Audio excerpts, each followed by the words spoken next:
There isn't a universal human diet. What people eat depends on where they are in the world. There are as many culinary styles and methods of cooking as there are opinions of what is made. Whatever satisfies your taste buds, though, there's one thing we can agree on: food production needs to change.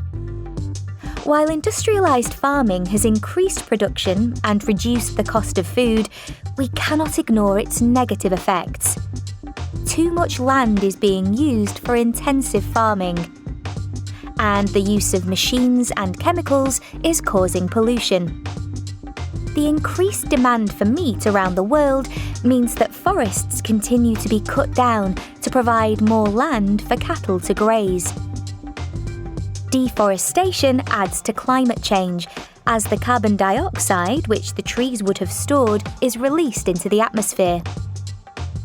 By 2050, the world's population is expected to reach 10 billion. So how can we feed everyone without harming the environment?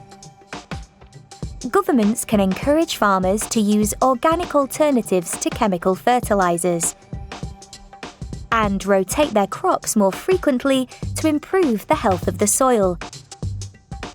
Urban agriculture also has an important role to play.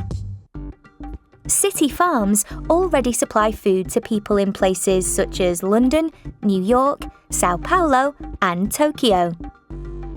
Such projects produce and distribute food locally, giving more people access to fresh fruit and vegetables, and reducing the environmental impact of transport and packaging.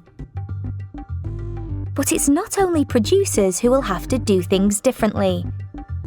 Consumers will need to change too.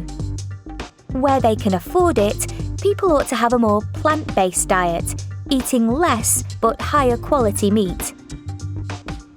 Foodies of the future may have to work up an appetite for insects and spiders, which have great nutritional value.